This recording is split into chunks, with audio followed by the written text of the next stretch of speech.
nationalisation. Mais en regardant de près, j'ai comme l'impression qu'au plan financier, c'est une catastrophe. C'est même une forfaiture, je peux dire. Expliquez-nous. C'est très... Salut.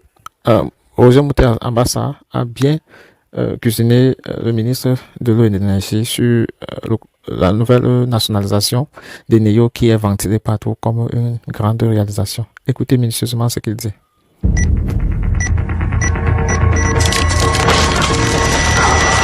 Marie-Flore, bonjour les autres companélistes et collègues, c'est-à-dire Emmanuel Coco, Chouniat et puis le chef des sports. Je rappelle que Robert Moutet Ambassa est militant à RDPC, mais surtout il est expert pétrolier à la Cour d'appel du littoral, c'est ça? Disons que je suis expert pétrole, assermenté à la Cour d'appel littoral, mais je suis en même temps expert sûreté, expert sécurité, expert développement durable. Donc j'ai beaucoup d'expertise, c'est la raison pour laquelle je réponds à 1000 préoccupations différentes sans problème. Et la première préoccupation, c'est la nationalisation de l'entreprise Eneo. Robert Moutet Ambassa, une bonne nouvelle pour les Camerounais. Oui, à première vue, parce que je fais partie de ces Camerounais qui... Moi, j'ai fait des notes à l'attention du gouvernement pour leur dire il faut nationaliser. Donc, je fais partie de ceux qui ont demandé la nationalisation. Mais, en regardant de près, j'ai comme l'impression qu'au plan financier, c'est une catastrophe. C'est même une forfaiture, je peux dire. Expliquez-nous. C'est très simple déjà, parce que vous savez, quand on parle ici, c'est pour édifier les Camerounais qui nous écoutent. Partons du principe que Sonel vend à AES Sirocco à 23 milliards. AES Sirocco a fait, je ne sais pas, une dizaine d'années, il s'est mis plein les poches, il a envoyé tout son pognon au niveau de la maison mère, et il revend à Eneo, à Artis, à 99 milliards. Oui, 90 milliards. 99 milliards. Voilà, et maintenant... Artis aussi prend ses 10 ans, il fait tout ce qu'il y a à faire, avoir le maximum d'argent, ne paye pas ses dettes et essaie d'alourdir la dette de l'État en ne pouvant pas justifier les facturations.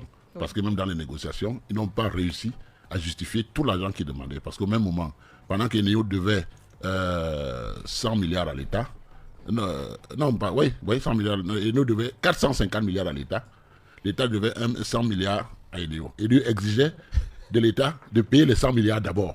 C'est la raison pour laquelle l'année dernière, si vous vous souvenez, Globelec, oui. PACA, PDC, DPDC ont arrêté pendant 5 mois. On fait souffrir les Camerounais sur leur propre énergie. Donc, Eneo qui devait 450 milliards à l'État et ses démembrements, exigeait que l'État lui paye en plus 100 milliards. Et nous faisons partie de ceux qui avons écrit à cette époque au gouvernement pour dire attention, cette histoire, il y a beaucoup d'arnaques, beaucoup de Camerounais sont de deux côtés. Oui.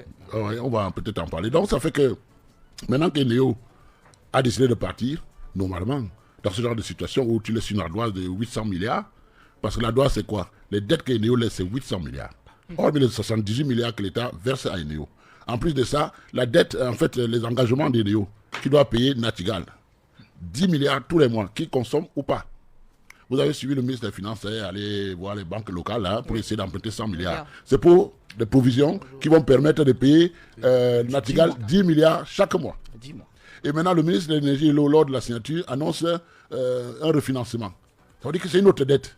Minimum, Eneo vend à l'État minimum à 1000 milliards. Un truc que l'État a vendu à 23 milliards à AES, AES vend à 99, maintenant Eneo refile à l'État dans les 1000 milliards avec un cash flow de 78 milliards. C'est une forfaiture, c'est pas normal. Donc, au départ, nous sommes d'accord qu'on doit nationaliser, c'est bien, je suis d'accord avec ça, mais il faut une commission d'enquête pour voir clair derrière la partie financière. Parce que l'expérience a démontré que les Camerounais en charge sont de deux côtés. Côté État et côté entreprise privée. Parce que ça, ce n'est que Eneo, il y a Globelec qui va arriver. Je crois que les négociations sont en cours. Parce que derrière Globelec... Pour récupérer Globelec aussi. Que l'État récupère. Mais bien sûr, nous sommes à la veille d'un remaniement ministériel. Les gens savent qu'ils peuvent partir. De nouvelles personnes vont venir aller foutre le nez dans ces histoires. On va voir tout le micmac qu'ils ont fait. Donc ils veulent liquider même Globelec. Les négociations sont en cours. Vous allez apprendre dans les prochains jours pour cette semaine que Globelec est repris peut-être par l'État ou par X ou Y. Il y a des gens cachés derrière. Donc vous comprenez que cette mafia-là, les Camerounais en ont marre de cette façon de fonctionner. On doit dire la vérité aux Camerounais. Quand on va prendre des mesures après qui vont permettre aux Camerounais de payer plus d'impôts pour faire face aux charges, ils sauront au moins d'où ça vient. Mais on présente le côté souveraineté. Les entreprises, l'entreprise de Néo n'a jamais été une entreprise qui n'est pas camerounaise. Depuis Sonel, c'est resté camerounais. Sauf que c'est comme un véhicule que vous avez, madame. C'est votre véhicule, vous l'achetez à 20 millions. Vous mettez en location. Chez Yango. Chez Yango. Yango vous verse de l'argent quand il peut.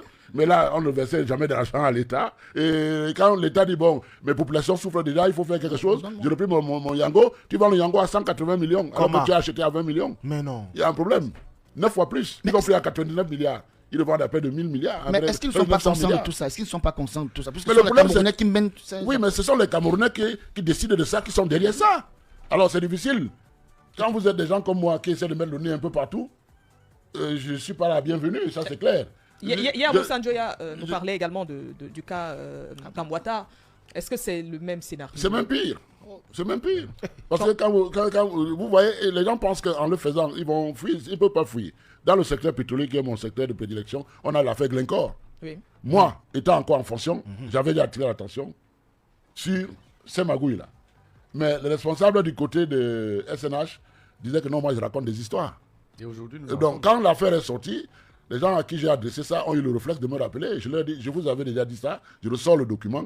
Aujourd'hui, on est parti chercher les gens en retraite chez Glencore par rapport à ça. On va en prendre parmi les Camerounais. Moi, je connais ce qui était dedans, mais je ne peux pas le dire ici. C'est une procédure qui est en cours. Il faut laisser la justice ressortir les noms. Mais nous, on les connaît, nous qui sommes du milieu. On sait comment ça se passe. Donc, que les gens vendent des Globelec, qu'ils vendent des Néo à des prix exorbitants pour que ça retombe dans les impôts. Les Camerounais vont payer par les impôts. Alors que... Parce que ça, c'est la précision qu'il faudrait apporter. C'est-à-dire que lorsqu'on l'évoque, les gens se disent c'est pour eux. Non. C'est les impôts des Camerounais qui vont payer tout ça. Tout le monde va ressentir ça. Et peut-être, pourquoi pas, l'augmentation du prix du kilowatt. Mais tout ça fait partie. Parce que quand, par exemple, Eneo qui a travaillé, je crois, presque une dizaine d'années, je crois. Alors, il travaille une dizaine d'années. Et il renvoie tout. Parce qu'en fait, Eneo fait un chiffre d'affaires mensuel de 10 milliards. Donc par an, ça fait quand même 120 milliards. 120 milliards. Alors, s'ils ont fait 10 ans, ça fait quand même 1200 milliards. Alors comment vous pouvez faire 10 milliards par mois et vous ne payez pas vos clients? Les clients de nous, c'est quoi? C'est les producteurs.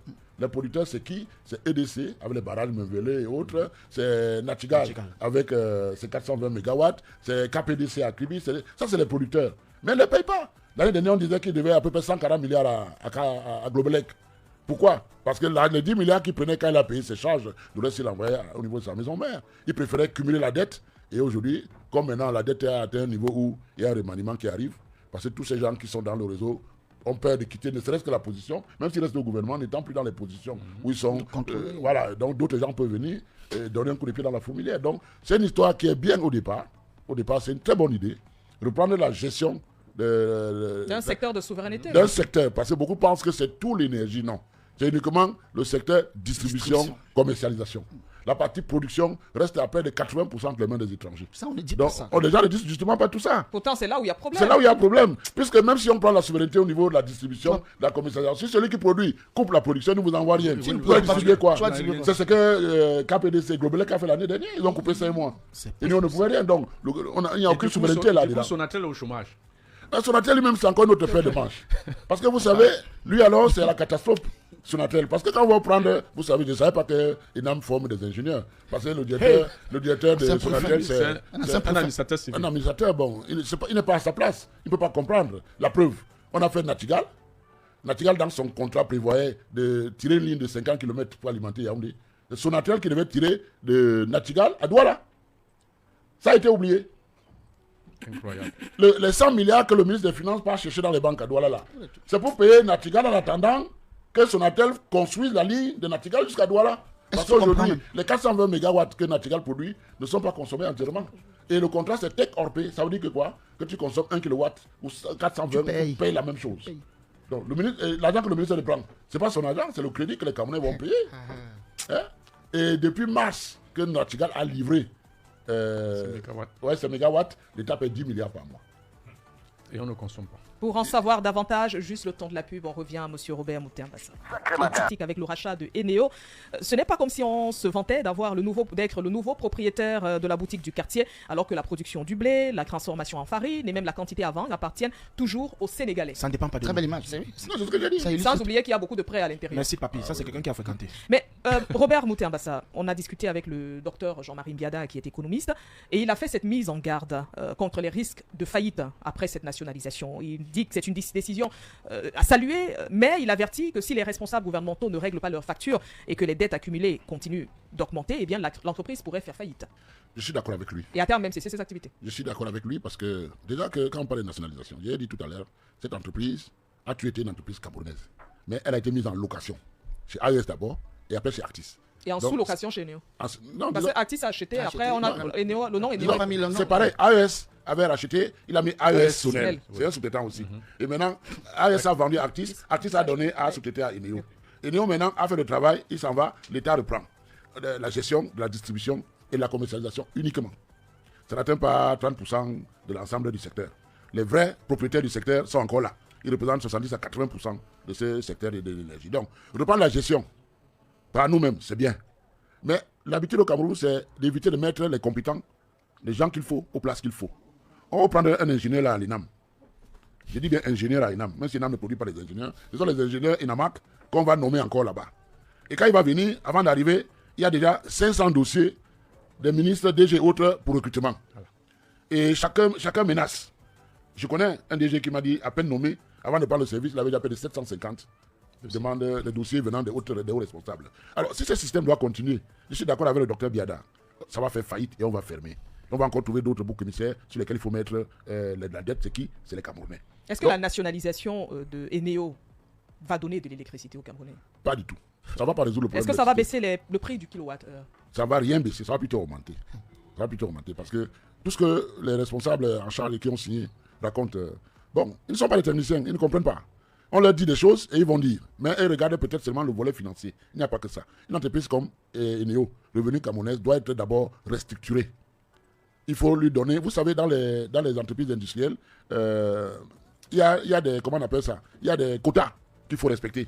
Oui. Nous, dans le pétrole, par baril produit, on connaît combien de gens il faut. C'est pareil dans l'énergie électrique. Et on ne peut pas garder un sureffectif comme celui qui est là, une sous-traitance qui coûte plus cher. Parce qu'il y a quelque chose qu'il faudra régler dans ce pays, la sous-traitance des entreprises. Les grosses entreprises ne recrutent plus des locaux. Elles recrutent les locaux dans les entreprises sous-traitantes pour vous virer quand ils veulent, comme ils veulent. Pourtant, ça coûte plus cher. Vous n'êtes pas directement lié. Voilà, vous n'êtes pas directement lié. Pourtant, ça coûte plus cher que si vous étiez directement lié. Tout ça pourquoi? Parce que les gens gèrent le pays. Ils savent qu'ils sont, en fait, ils sont de passage, Camerounais comme étrangers. Et pourtant, c'est le RDPC, votre parti politique, qui est aux affaires. Je n'ai pas dit que ce n'est pas le RDPC. Je n'ai pas dit le contraire. Je suis RDPC, mais je dénonce ça. Parce que pour le moment aujourd'hui, ceux qui dénoncent, ceux qui veulent que les choses changent, le quota, on n'a pas encore atteint la masse critique. Nous ne sommes pas nombreux. Et la grosse masse des magouilleurs nous écrase, c'est clair. Mais même si je suis seul, je vais continuer de parler. Il y a le père Abbé qui avait dit, quand vous êtes sûr de ce que vous dites partout dans le monde, il faut le dire, même si vous êtes le seul à le dire. Ceux qui nous écoutent savent qui dit quoi. Et je pense qu'à un moment donné, il y aura une obligation, un devoir d'inventaire dans ce pays. Qui a fait quoi? Parce que les gens pensent que tout ce qui se fait maintenant, ça va disparaître. Non, mais non, à un moment, ce pays va se relever, on va rentrer dans les détails pour savoir qui a fait quoi. Regardez ce qui se passe au Gabon, hein. C'est ici à côté. Hein. Il suffit d'écouter ce qui se dit, vous comprenez que c'est terrible. Mais pour le cas de l'électricité, qu'est-ce qui doit être fait, Robert Mouté-Ambassa, pour que les Camerounais aient non seulement de l'électricité suffisamment et qu'ils l'aient à un prix abordable pour tout le monde? Il faut déjà commencer par restructurer le secteur. Qu'est-ce que vous mettez dans la restructuration? Je ne sais pas si j'aurai assez le temps de développer ici, mais je parle à l'essentiel. Il faut restructurer en ramenant le secteur dans les standards. Première chose. Et donc, en restructurant, relie tous les contrats. Parce que vous savez, c'est dans les contrats que la mafia se place au niveau des multinationales. J'ai fait toute ma vie dans 3 multinationales, Elf, Total, Perenco. Tout se fait dans les contrats. Et les contrats tels qu'ils sont faits, vous ne pouvez pas attraper les multinationales. Parce que les failles sont dans le contrat et elles en profitent pour se mettre plein les poches. C'est le B.A.B.A. Oui. Donc, il faut restructurer la filière, relire les contrats, et mettre en place maintenant une organisation qui va permettre de travailler et optimiser les choses. C'est vrai, on vous parle de perte d'énergie, on vous parle de, comment on appelle ça, de vol en termes simples, vol de courant, tout ça, on peut régler. Ça arrange les gens que ce soit là. Il ne faut pas croire que c'est seulement les gens qui volent au quartier. Parce que quand il y a des facturations qui sont faites à l'État et qu'on ne peut pas justifier ces facturations, c'est un vol aussi. Okay? Donc je pense que... Les contrats ne sont pas bons? Les contrats ont beaucoup de failles, c'est tout. Les contrats ont beaucoup de failles. Je vous dis, vous payez le secteur pétrolier par exemple, il y a des contrats visibles. Vous partez même dans Google, vous tapez les contrats type partage de production. Vous allez avoir des contrats type. Mais derrière les contrats type, il y a la partie confidentielle du contrat. Et c'est là où tout se joue. Et vous pouvez demander à n'importe quelle entreprise pétrolière, vous ne donnera jamais la partie confidentielle. Parce que c'est là où tout se joue. C'est pareil pour l'électricité, c'est pareil pour le reste. Toute l'industrie, toutes les multinationales ont un même mode de fonctionnement. Avant, par exemple, on avait les États, par exemple la France, quand ils voulaient changer le chef d'État en Centrafrique, elle prenait David Dacko, elle mettait dans l'avion, et venait l'installer, et chassait Bokassa. Bon, aujourd'hui, il ne peut plus faire ça. Oui. Avec la mondialisation, les TIC et tout ça. Maintenant, on passe par qui? Par les multinationales. Ce sont elles qui fonctionnent. Ils font le même travail, mais avec beaucoup plus de finesse. En donnant de l'emploi aux ressortissants du pays, aux citoyens du pays. Quel emploi? Quel emploi? Finançant. Si vous prenez des exemples, vous allez pleurer. Au Cameroun. Je ne veux pas prendre des... Bien sûr, c'est pareil même ici. OK? Et quand vous parlez comme nous autres on parle, évidemment, c'est pas bien vu. Est-ce que vous pensez que la nationalisation des néos est une décision politique? Non, je ne pense pas qu'elle soit politique. La nationalisation des néo, c'est que les néo s'est retrouvé dans une situation coincée. Et derrière, C'est les néos qui demandent à revendre? Non. Ou c'est l'État qui demande à récupérer? c'est les populations qui se plaignent au quotidien. Vous ne vous plaignez pas. Nous sommes déjà en novembre, ça a commencé à le stage. Très mal. Ça a commencé. C'est les populations qui Pourtant, se plaignent. il pleut encore. Et quand les populations se plaignent maintenant, et qu'en face, ceux qui sont en charge, au lieu d'aider la population à avoir le courant moins cher, l'électricité moins cher, sont complices de ce qui se passe. À un moment donné, la population s'énerve. J'ai dit quelque part, et je le répète, le vote aux dernières élections présidentielles, pour moi, c'est un vote sanction. La population est mécontente, elle vit mal, elle souffre, elle a tous les problèmes du monde, et elle a l'impression que ceux qui sont en charge ne font rien. C'est mes camarades, c'est vrai, mais je le dis. Donc, c'est la population déjà qui se plaint, et à partir de cette plainte que la population émet à travers plusieurs formes, ceux qui sont aux affaires, à un moment donné, ont bien vu les résultats, beaucoup ont péri même chez eux. Hein. Pourtant, ils sont en place depuis 5 ans, 10 ans, 15 ans, 20 ans, 30 ans. Okay? Donc, ça fait que cette situation, cette plainte part de la population, maintenant les autres, pour essayer de montrer qu'ils font quelque chose, surtout que le président, après son discours de l'Assemblée, c'est chaque ministre qui essaye de montrer qu'il met en application ce que le président dit. Pourtant, c'est de l'arnaque pure et simple. L'autre jour, j'ai parlé du ministère du Commerce. Oui. Il est en pause depuis 21 ans. Oui, de façon continue. Et c'est lui qui a mis tous les blocages, qui a empêché les gens d'être dans la liste qu'il propose maintenant. Vous croyez qu'il va enlever les blocages? Maintenant, qu'est-ce qu'il fait? Il propose de mettre les jeunes dans la liste. Allez voir la liste de tout ce qu'il faut pour faire partie de cette liste du ministère du Commerce pour import et export. Mais il n'est pas là pour se défendre. le Attendez, ministre je Alwa ne l'accuse Magatagala. pas. Il a sorti un document qui est public. On peut commenter. Hein. Il n'y a pas de raison. On n'est pas en prison. Oui. Je dis, bon, quand vous voulez que les jeunes rentrent là et deviennent import-export, c'est bien, c'est une très bonne idée. Comme tout à l'heure, j'ai parlé pour Néo. Mais ce qui se passe, c'est que pour remplir les conditions, il faut avoir au moins 400 000 francs. Et dans les 400 000 francs, son ministère reçoit 45 000. OK? Oui. Imaginez-vous, Madame Marie-Flore, 100 000 Camerounais postulent, font les dossiers et tout, payent tout cette, ils envoient. Le ministère va recevoir combien? 4 milliards et demi. Mais les enfants, ce n'est que le dossier. Hein. Personne n'est encore dans la liste. Hein. Ça, c'est frais de dépôt de Ça, dossier. c'est pour déposer le dossier, afin maintenant qu'on fasse une sélection. On filtre. Et on filtre et on met ceux qui sont choisis. Une fois que vous êtes choisi, il y a quoi après? Rien. Il faut tuer de l'argent pour importer ou exporter. Donc c'est un coup d'épée dans l'eau. C'est pas comme ça qu'il faut faire. Qu'est-ce qu'il faut faire? Ce n'est pas chaque ministère qui doit faire sa partie. On doit faire voter une loi à l'Assemblée. Une loi jeunes et femmes. C'est-à-dire une loi qui demande aux jeunes, pour avoir une activité dans ce pays, sur l'ensemble du territoire, tous les jeunes, tous ceux qui veulent commencer, vous avez 3 documents à fournir. Votre demande et puis, je ne sais pas, un diplôme, si vous avez un certificat, une attestation, un permis de conduire et... Peut-être un certificat de nationalité. Non, même pas. Il faut simplifier. Il ne faut pas faire dépenser l'argent aux jeunes qui n'en ont pas. Si il y a la photocopie de la carte nationale d'identité. C'est déjà une bonne chose. Il a le numéro d'immatriculation unique du DGI, des impôts et la CNPS. Ça suffit. Et une fois que vous avez ça et que vous ouvrez votre activité, vous avez 5 ans d'exonération d'impôts. Les 5 premières années, la 6e à la 10e année, vous avez 50% d'impôts à payer. À partir de la 11e, vous payez 100%. Ça donne le temps aux jeunes de se lancer dans son activité, avoir des fonds pour pouvoir commencer à reverser. Il ne faut pas penser que les jeunes tournent et l'État paie les impôts, ce n'est pas vrai. Les jeunes qui travaillent payent leur loyer. L'eau, l'électricité, mangent. Ça rentre dans le cycle économique. Et du coup, ça impacte sur le produit intérieur brut. Je prends un cas très simple que j'ai pris quelque part dans une télé. Un médecin qui sort de l'école de formation, docteur en médecine, bac plus 7. Ils sont là au quartier, ils chôment. D'autres travaillent avec 5 pour gagner 50 000, 100 000. Est-ce que c'est normal dans un pays? Et puis on est surpris que les gens prennent le désert ou bien partent au Canada. C'est pas possible. Donc, un médecin comme celui-là, il a ses 3 papiers. Même étant encore chez son père, dans la maison de son père, il peut consulter à 1000 francs. On officiellement dit, bon, ils ont le droit de faire des consultations simples, ils peuvent faire des petits pansements simples. Ça s'arrête là. Ça s'arrête là. Même pas l'injection. Rien que les consultations, parce que vous savez... Puisqu'ils sont médecins généralistes. Voilà, beaucoup de gens font l'automédication. Parce qu'ils ne peuvent pas aller payer 5 ou 10 000 chez un médecin.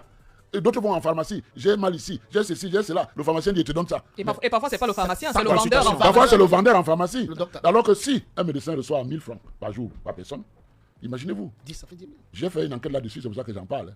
Il y a des médecins qui m'ont dit des hôpitaux publics qui font 100, 150 consultations par jour. Oui. Par jour. Alors, si ces jeunes docteurs qui sortent de l'école Les Camerounais sont malades. peuvent faire des consultations à 1000 francs, je peux vous dire que dans chaque quartier où il y a ce genre de jeunes, il y aura des clients. S'il n'y a que 10 clients par jour, au bout de 10 patients. 10 patients, pardon. Oui, c'est des clients un peu. C'est vrai que c'est des patients. Non, il a raison. Je parle, moi, On parle de l'hôpital là. moi, je On parle parle de de l'hôpital l'argent. là. Quand on parle d'argent, ça devient... Il a raison. Non, il y a une santé business quelque part Oui. aussi. Donc, je dis ceci. Imaginez-vous qu'il a 10 patients par jour. Ça fait 10 000, 30 jours, ça fait 300 000. C'est mieux que les 50 ou 100 000 qu'on lui donne au quartier. Oui, tout à fait. Et à 300 000, après 2-3 mois, il va quitter son père, il va aller louer, faire la maison, l'eau, l'électricité, avoir même pensé même se marier et tout. Et pendant ce temps, il économise, pendant 5 ans, on ne lui demande rien. Et donc, Et il gagne en expérience. il gagne en expérience pour le Cameroun, produit 2000 médecins par an, si vous ne savez pas. 2000. Et l'État ne prend que 50. Alors, ils vont faire quoi? Je suis obligé de parler de ça pour. Je vais devenir. Je ne suis pas au sujet. Hein. Non, C'est un mais exemple que j'ai non, pris oui. pour vous faire comprendre que des choses peuvent se faire. Mais les gens qui sont en place, ils ont tellement mis long qu'ils ne réfléchissent plus. Ils regardent seulement son secteur. La loi doit sortir de l'Assemblée et doit s'appliquer à tous les ministères. Et Et là- maintenant, oui. si vous prenez 5 dernières années, ça fait 10 000 médecins au chômage. Seigneur. À 300 000 par jour, ça fait 36 milliards sur un an pour les 10 000 médecins. 36 milliards qui rentrent dans le circuit économique. Et ça va impacter le PIB. Et je pense que ça, c'est un cas élevé. Prenez le cas de base, la moto-taxi. Vous avez vu l'autre jour que le ministre de la Jeunesse. 79.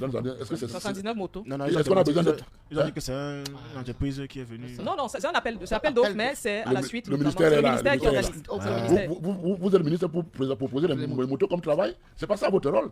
Vous devez trouver des emplois durables aux jeunes Camerounais. Donc, je parle de la moto parce que c'est mon secteur que j'aime bien. Pendant un certain temps, j'étais président du conseil d'administration de 10 syndicats de motos. Donc, je connais bien la problématique de ce secteur. Oui. Alors, une moto, appliquons ce que je viens de dire sur la moto. On a fait sur le médecin. Allons-y sur la moto. La moto, elle a les mêmes 3 papiers. Au lieu de 22 papiers qui sont dans un décret, il faut peut-être 450 000 pour avoir les 22 papiers. Hein, et on continue à être tracassé. Donc, prenez la moto, il a les 3 papiers, il commence à faire sa moto. Pendant 5 ans, on lui demande aucun impôt. Il économise son argent. Entre la 6e et la 10e année, peut-être que pendant les 5 ans, il a économisé beaucoup d'argent. Il change même de métier. C'est pas grave. Mais le numéro d'immatriculation CNPS, le numéro des impôts, fait qu'on sait qu'il a fait ses 5 ans à 0%. Dès la 6e année, même s'il devient taximan, C'est automatique. c'est automatique, il passe à 50%, l'autre on bascule. Donc, ça va éviter les tracasseries qu'on voit là dehors. Dès qu'on dit que les gens de la commune envoient leurs policiers, les autres, on embête les gens à gauche, à droite, libérer les jeunes. Et quand ces jeunes vont pouvoir faire ces petits travaux qui leur permettent quand même de vivre, surtout de cotiser CNPS pour préparer leur retraite. Surtout. Parce que beaucoup, moi je connais qui sont dans la moto depuis 20 ans, mais n'ont pas de cotisation. C'est un danger. Alors que la CNPS a simplifié les choses et on peut dorénavant, c'est ce qu'a la CNPS, et payer individuellement tous les mois. Déclaration volontaire. Voilà. Donc c'est pour dire que il faut que les gens réfléchissent à ce niveau, au niveau national. C'est pas maintenant comme je vois là, chaque ministre dit chez moi, voilà ce que je vais faire. Voilà. Et l'action gouvernementale, Robert Mouté-Ambassa. On en parle tout le temps. Ça fait l'objet même je pense, de toute une conférence. L'action gouvernementale. Il y a même la cohésion. Il y a même tout un événement autour justement de cette action gouvernementale. Je ne sais pas, Marie-Flore aussi, c'est un piège que tu me tends. Mais je vais te dire que cette histoire de gouvernement, solidarité, tout ça, je sais que pour moi, c'est un leurre. Ça n'existe pas. C'est chacun qui fait comme il veut. C'est clair. Et c'est la raison pour laquelle nous sommes dans cette situation. Et nous sommes dans Mais cette pourtant, situation pour la plusieurs plupart, raisons. ils sont militants du même parti politique. C'est vrai, vous l'avez dit, il faut dissocier Il y a le aussi parti des faux politique militants, hein, de l'action. Non, on ne peut pas militante. dissocier, ça va ensemble. Ce sont vos Mais camarades. je n'aime pas dire que nous sommes au pouvoir, j'aime dire que nous sommes proches du pouvoir. Parce que ce n'est pas le RDPC qui décide de tout, mais ce sont les militants RDPC qui sont aux affaires. Donc moi je dis ceci, nous avons un problème en interne, c'est comme vous voulez à tout prix parler de mon parti. Oui. Nous avons un problème en interne, c'est que les vrais militants, beaucoup ont baissé les bras. Beaucoup sont découragés, beaucoup sont frustrés. Parce qu'aujourd'hui, le militantisme, jusqu'à un moment, le parti récompensait les militants. Je suis un exemple des militants de base. Le parti a un problème avec sa base. Pas le parti, mais disons les responsables en charge. Oui, il y a un gros problème parce qu'aujourd'hui, quand votre décret. Le sommet est coupé de la base. Ah oui, depuis. Quand vous avez votre décret qui tombe à 17h, le lendemain, vous êtes un grand militant. C'est vous qu'on envoie sur le terrain, même si on ne vous connaît pas. La population, ça. Oui, quand on fait les renouvellements comme c'est en train d'être fait, il y a des gens qui sont parachutés. Et ça pose problème, ça énerve. Ça crée des Et frustrations. ça crée des frustrations énormément. Énormément. Vous savez, j'aime bien les chiffres parce que je suis technique. Je suis certains camarades qui font les plateaux qui disent que le RDPC a 4 millions de militants. Des militants. J'ai entendu ça plusieurs fois. Bon, je vais parler dans les détails, mais je prends juste 2 chiffres. Si on a 4 millions de militants, pourquoi est-ce qu'on a voté notre président à moins de 2,5 millions? Les 1,6 million sont où? Ils sont où? Peut-être ils font partie de ceux qui ne sont pas contents. Il y a beaucoup de choses. C'est pour ça qu'on parlait de votre sanction. Forcément. Je parle de votre sanction de façon globale parce que nous avons notre responsabilité du RDPC, mais ceux qui nous accompagnent dans la majorité aussi, et